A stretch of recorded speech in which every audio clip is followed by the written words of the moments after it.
All right. Hey, everybody. I got an opportunity to sit down with Jonathan Miles again, and we're going to discuss a little biblical, I don't know, theology or doctrine. Today, our topic is on the question of heaven, and we're going to cover questions that we think you guys would ask regarding heaven. And so, Jonathan, say hi. Hello. And are you ready, brother? I'm ready. So, questions about heaven. Can we assume first of all that heaven is real? Yes. Yeah, I mean, the scripture talks an awful lot about it, Mm-hmm.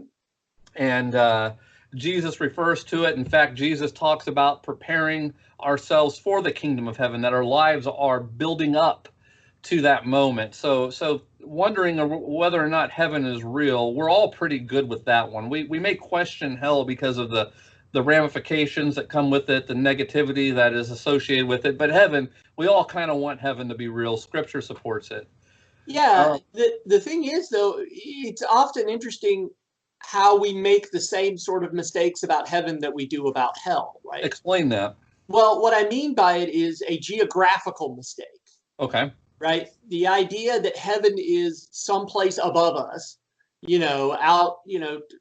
just to the right of the first star, or whatever. That was a Or Peter it's Pan reference. First star to the right, straight on until morning, right? Right. That it is a, you know, a, I think you said it best when you said kingdom of heaven, right? It's not heaven is a geographical place, but there's a kingdom of heaven, right? There is a kingdom in which heavenly things rule. Mm-hmm. Heaven is the throne of God. It's wherever God is, right? In his full power and glory. So don't think of heaven as someplace we're going to go, leave Earth and go off, to this far off country somewhere, right? That's not heaven. Heaven is a kingdom. And ultimately, the idea is that thy kingdom come where? Come here. Come where we are. Thy kingdom come, thy will be done, right? Yeah. On earth as it is in heaven. At the end of the book of Revelation, we don't go to heaven. Heaven comes to earth. I saw the New Jerusalem coming down out of heaven like a bride adorned for her wedding, right? So heaven isn't the end result. Is that what you're saying? Right. Yeah. It's not that we go off to some other place. Uh-huh. Right. It's that other place breaks into where we are and transforms everything. Right? Behold, I am making all things new. Jesus. I mean, but even that thought really raises a ton of questions, and I think very good questions. Like if it becomes everything around us, if it becomes what we are, where we are, all those type of things, it suggests, and then it kind of begs questions like, will we work and live and operate like we do now, or in a similar fashion in the kingdom of heaven? You know what I mean? Right. Well, one thing is there won't be any diseases, so we can get rid of that. No viruses. No viruses. No. Being quarantined inside one's house or anything like that. Nothing of that. No war. No famine. None of those things. It'll be perfect. And, yeah, but still very much a existence that you and I can understand. Okay. In many ways, right? Walking on two legs, new bodies, right? We tend to think that we're going to be translated into some other kind of being. Right. But it seems to be that at the end of the age, we're all in this place here on earth that has been transformed, an earth that has been transformed. So will we have physical bodies and live human-like lives? Human-like lives, sure. Um, uh, Provided that we understand that this would be a life without corruption. So no death, no, very remarkably much like it was in the garden. Mm-hmm. And so, I mean, in the garden, we see Adam and Eve having responsibilities, having roles, respecting those roles. We see them communing with God, and even and the garden is another word also kind of for like paradise, isn't that correct? And so we can expect to be doing some things very similar in a similar fashion as they were. Now, the nakedness and all that kind of stuff, you know, what some people might be weirded out by that if we are or if we aren't. But the thing is our minds will be made new and perfect. We will think perfect thoughts at all times. Never will we be capable of thinking impure, unperfect Right. thoughts. For the same reason that you don't want another bag of Cheetos when you've just had a 12-course meal, Mm-hmm. right? You are so full and are known as you know and are known that there's no reason to desire things that aren't good for you. Mm-hmm. So now when we talk about physical bodies, there's a few verses that lends itself to the idea that we have a body of some sort. But let me ask you what you think about this reference, Luke 24:39 to 40. Okay, so Jesus has died, he's passed away, then he was in the tomb, and then he rises from the dead. And he says, look at my hands and my feet, that it is I myself. Touch me and see, because a ghost does not have flesh and bones as you see I have, right? And then he shows him those physical features that he has. I think this is with Thomas that he's saying some of these things, or well, at some point here. Does that lend it? Because then he ascends into heaven with that same body. Yeah. Does this lend itself to the idea that we will have a physical appearance and a body of flesh and bone? Yeah, I think it does. And Paul does a better job of this in First Corinthians. Well, not a better job, I shouldn't say that. He does a more, he gets into it more in First Corinthians, where he talks about, and you can find the passage, I think it's somewhere around, it's the same time he starts talking about the resurrection in chapter 15. Paul says that, you know, what is sown in corruptibility will be raised in incorruptibility, right? That we will have a new body, but it is a body, Mm-hmm. right? It is important, and this is a kind of important idea. It's important for it to be a physical body. Why? Because it is the redemption of creation. God created us as physical bodies. He wants to redeem the physical bodies that were destroyed by sin. Why Okay. we have viruses and you know and all of the horrible desires and people lying and cheating and stealing all the. So if it's a sort of entirely different kind of body, if we're like angels, then corruption hasn't been destroyed, it's just been replaced, right? Corruption hasn't been redeemed, it's just been replaced. So it's incredibly important that Jesus rose in a physical body, now exists with the Father in a physical body. I know people don't, a lot of people think that when he rose up into the sky, right, at the ascension, that he somehow translated into some other kind of, no, a physical body. And he will come back in a physical body. As the angel says, just as you saw him leave, he will return in like manner in Acts chapter 1. Then likewise, we too shall be in a physical body. So I wouldn't say if there's one thing that the scripture seems to indicate in the New Testament that we do have a lot of information about is that we will be in a physical body. Let me take it a It will step be a further. perfected one, but it will still be a physical body. Let me take it a step further here, and maybe we're reading into this a little too much. And for all of you listening, This is looking for as much as you can out of a scripture. Sometimes can be a good thing. Sometimes you're looking for too much. But back again in Luke 24:39-40, and the way in which Jesus talks, he recognizes who he is, and he recognizes who everyone is around him. So will we have our memories? Why would we think we wouldn't have? It's a good question. Well, I can think of one reason why we wouldn't think that we would have, right? Is the worry is that if we have our memories, we can experience suffering, remembering those people who perhaps didn't make it into heaven or something along those lines. And it's difficult for us to think of having one's memories and not and sort of having this missing nostalgia, longing for those people who weren't redeemed and all of that sort of stuff.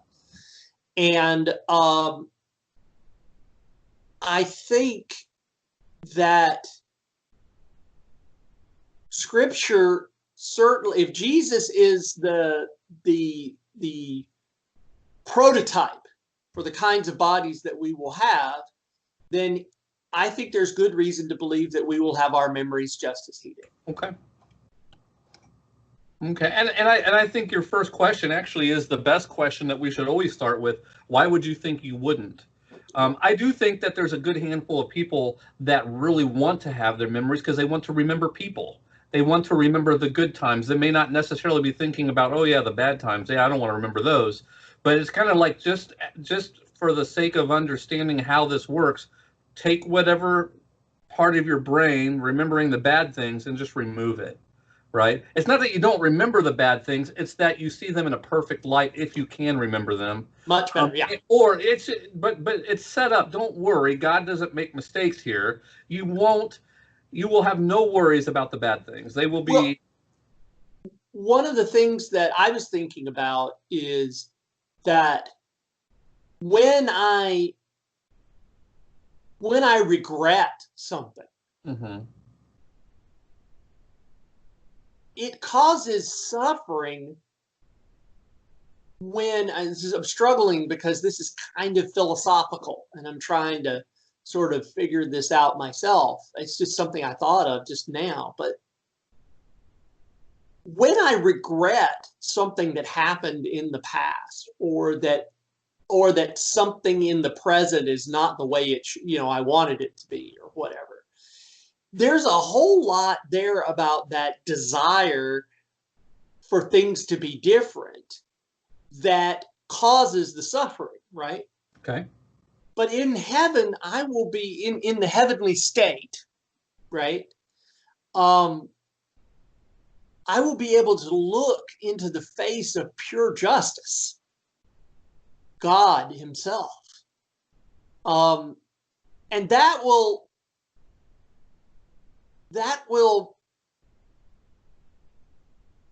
lessen and soothe my suffering, right?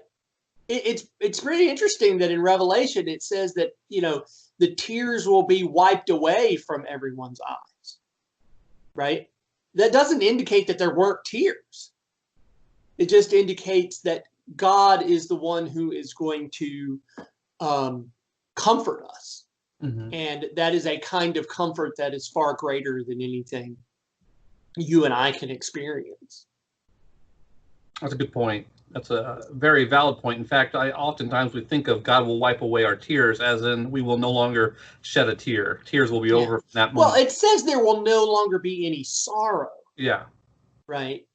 And I think that what that means is we're going to have to be transformed in a way. Because sorrow comes from it would seem to me that sorrow is the result of I desire things to be one way and they're not. Yeah. Yeah. Well, so let me go further with another question here. This is a question I think can be on a lot of people's minds is won't heaven be boring? I mean, I kind of like my bar atmosphere and my bar friends and our, occasional bar fights. Isn't heaven going to be a bunch of like bowing down and praying all the time and holy, holy, holy. Right. Or harps. You know, we tend to Yeah. think of it as like Playing the harps or harp. something along those lines. Yeah. I thought about this, and I love this line from C.S. Lewis, and I because I found this where he was talking about these harps, and let me find it here, um, just a second.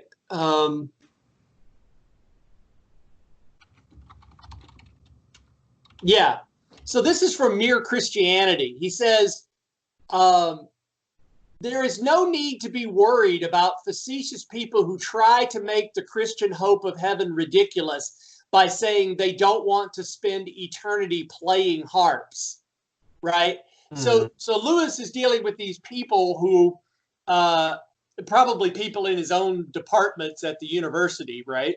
Who are saying, well, heaven sounds boring because all we'll do is be sitting around, you know, playing harps or counting our crowns or something like that. And I love Lewis's response, which is snarky. So if the question is snarky, if it's just a bunch of agnostics going, oh, well, you know, I don't want to be sitting around heaven playing harps. I'd rather be in hell where I can at least do what I want, right? Or something like that. Lewis's response is, the answer to such people is, if they can't understand books written by grown-ups, they should not talk about them. In talking about the New Testament, right? And then he goes on to say that harps and crowns and all of this is an attempt to express the unexpressible, right? Music is mentioned because for many people is the thing known in this present life which most strongly suggests ecstasy and infinity, right?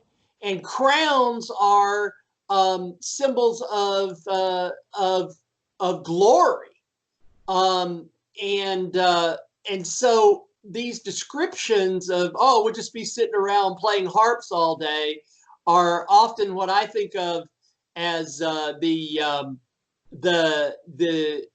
Philadelphia cream cheese version of heaven, right? You've seen the Philadelphia cream cheese commercials, right? Where they're all sitting on clouds and playing harps, and I've even forgotten what the relation to that is. And I think the solution to the non-snarky answer for the person who's genuinely concerned about this is to ask to the believer, do you really think God will be boring? Because I think the thing to remember, and this really kind of goes back to what we were saying about heaven being like here, only perfected, right? The thing that is not boring about heaven, the heavenly state, is the relationship with God and the relationship with each other that is perfected, right? So we won't be sitting around playing harps because that's not what the New Testament says, right? That's Lewis's statement about, you know, people who don't understand books written for grown-ups shouldn't talk about them, right? But for the rest of us, what is clear here is the thing that makes heaven heaven is the relationship with God. And at his right hand are pleasures evermore and infinite. So the one thing that will never be boring is the infinite relationship with God. And I guarantee you that won't be boring. You know, Psalm 16:11, I was thinking about this, says, you reveal the path of life to me. In your presence is abundant joy. So in your presence, we will experience abundant joy. You know, now that may be referring to something more on this earth and being within the presence of God. But the truth is, in God's presence, it's only abundant joy. And then your right hand are eternal pleasures, right? And I think the writer of Psalm 16, there was an understanding that it is complete joy and complete pleasure, right, when we are with God. Yes. And it is to be, you know, the descriptions that the apostles use are being known as we are known. Mm-hmm. Right? 1 John says, "Beloved, it is, it has not been revealed what we shall be like, but we shall be like him when he is revealed." Right? The description is one of infinite creativity and infinite activity, right? Mm-hmm. And so I don't think it will be boring any more than I think. Imagine a life of fulfilling activities and relationships would be boring, right? Yeah.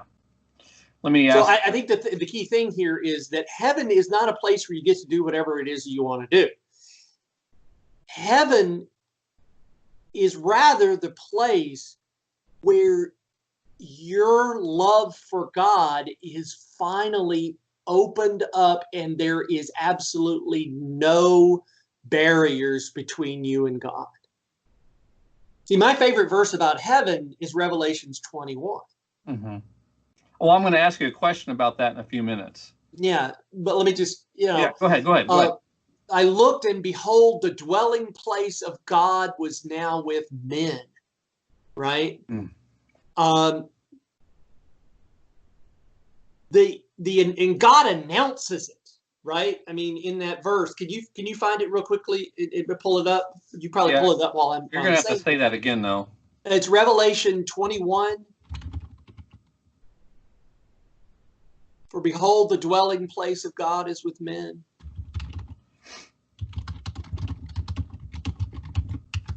Let me see if I can find it here. Revelation 21:3. Sounds right. And I heard a loud voice and from the throne saying, "Look, God's dwelling place is now among the people, and he will dwell with them. They will be his people, and God himself will be with them and be their God." That's what makes heaven heaven, right? Right. If you love God, then you get this amazing sort of relationship, right? And that's what makes hell hell, right? If people think of heaven as the place where you'll get to do whatever it is that you want to do, no, heaven is the place where you will get to do that which you have longed for, right? But hell is the place where you'll get to do whatever it is that you want to do. Yeah. Right? Because you can prevent any of your there won't be any love there, right? And I love, there's one other line from C.S. Lewis that I love. This is from his Four Loves. And he says, "To love at all is to be vulnerable. Love anything, and your heart will certainly be wrung and possibly broken. If you want to make sure of keeping it intact, you must give your heart to no one, not even to an animal. Wrap it carefully around with hobbies and little luxuries. Avoid all entanglements. Lock it up safe in a casket or coffin of your own selfishness. But in that casket, safe, dark, and motionless, it will change. It will not be broken. It will become impenetrable and irredeemable. The alternative to tragedy, the only place outside of heaven where you could be perfectly safe from all the dangers and perturbations of love, is hell." Right? And one of my favorite, so we talked about hell last time and heaven this time. And I think the key idea to get across here is that once you understand heaven, you can understand hell, right? Because hell is the place where you'll get to do whatever you want to do. It just won't be satisfying. Why? Because all of the pleasures in this life were infused into it by God at creation. Right? Mm-hmm. So in the heavenly state, we will drink of the pure pleasures as they were intended to be when God infused every single pleasure into the world at creation. Right? Hell will be a place where they can do whatever they want and there will be no pleasure in it. And that's what will make hell hell. Well, let me go one more further here. And this is a question I think that are important to people this day and age, especially. Twofold question. Number one, will there be animals in heaven? And number two, will my pet ferret be in heaven as well? Yeah. So I think there will be animals in the heavenly state. We have descriptions of that. There certainly are descriptions of that sort of thing. However, will my pet be there? I think that the fundamental difference between pets and people are that there is a one-to-one correspondence between the body that goes into the grave and the body that is resurrected and transformed, right? Okay. It isn't that God recreates my body and sticks my soul in it, right? It's me that goes into the ground, and it is me that comes out, right? Right. God doesn't recreate me. I'm not, downloaded again. That doesn't seem to be something that we find in animals in the scripture. Now, this is pure speculation. I am off the reservation here, so I don't know. But here's the thing. My dog that died a few years ago, Huckleberry, had a personality. He had his own little things, his own personality, everything about him. I don't think that Huckleberry will be restored in the resurrection. But God could recreate him in exactly the way he was. Okay? Yeah. And I don't know, but I know that would bring me joy. And God certainly could do such a thing. For every bit of Huckleberry is in the mind of God. Every bit of it is in. If every sparrow that falls to the ground is in the mind of God, then every other animal is as well. Even Romans 8:20-23 references the groaning creation. And sometimes when we think creation, we only think of trees. Yeah. But that could be in all of creation and including animals. I mean, it's groaning for that, for some form of things being made right the way that they're supposed to be. Scripture talks about lions and lambs. It talks about snakes and vipers and things like that. There's imagery of horses coming from heaven, and so the idea of animals in heaven is not a stretch by any stretch of the imagination. And as far as my pet is concerned, I think God is fully capable of recreating that pet. Sure. It's just that there's no evidence in scripture of it. It doesn't mean it won't be there or anything like that. We just don't have any information really regarding that. So it's pure speculation. I think the best thing you could have talked about there was how we will be raised up. And it just seems like that's a human happening. That's something for between mankind and God, not animals and God. But again, God can do what he wants in the end. Yeah. It doesn't mean because it's not there that he has to limit it to and even though Ryan will cringe when I say this, everybody watch his face right now. I'm saying I could be wrong. I could be wrong. Not going to cringe at that. Let me finish it up with this question. I always found this fascinating about Revelation 21, but it talks about the fortification of Jerusalem, or you know what I mean, and there are people that don't understand why does it have to be fortified? What is it protecting from? What are the why is this? So what do you think? What do I think? I think it sets a standard for who God is and what God stands for. I think it shows his power and his might and his strength. I think it shows that here you're safe no matter what. And I don't think anything can penetrate heaven. Nothing ever will, because God just won't allow it. And if God won't allow it, then it won't happen. But it also shows a sense of security too. Not that we need that, but So it's sort of symbolic of security. Symbolic. Yeah. Yeah. But there's probably a lot more to it than just that. You asked the question, and he's just asking me the question this right now. So I'm just shooting off the top of my head. Go ahead. Well, I mean, you sent me these questions just a little bit ago. I was thinking the same thing, and I tend to think you're right. Mm-hmm. I tend to think that you're right about that. Yeah. Well, I mean, it even. But I don't know. But because it talks about how wide and thick the walls are, and they're thicker than any wall really known to man. I mean, it's. I forget. I can't even remember. I almost feel like I got to turn. You're talking about the New Jerusalem? Yeah, the New Jerusalem, and the walls are just so unnecessarily thick, and right. And I think it's an imagery that he's giving. I think it is too. It's that we are in the perfect place of protection. Yeah, in the gates. Yeah, it's a description of a new creation, and he's using imagery. Why does he use gold? Why gold? Well, because gold doesn't rust. Yeah. Right? Yeah. So is it going to be actual, AU on the periodic table? No.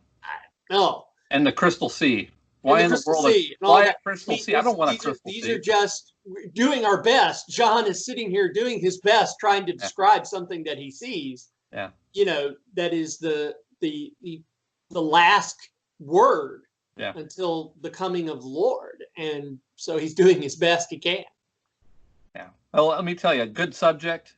I think that's all we have time for right now. Right. Thank you, Jonathan. I'll talk to you soon, and we'll see you later. All right. Bye-bye.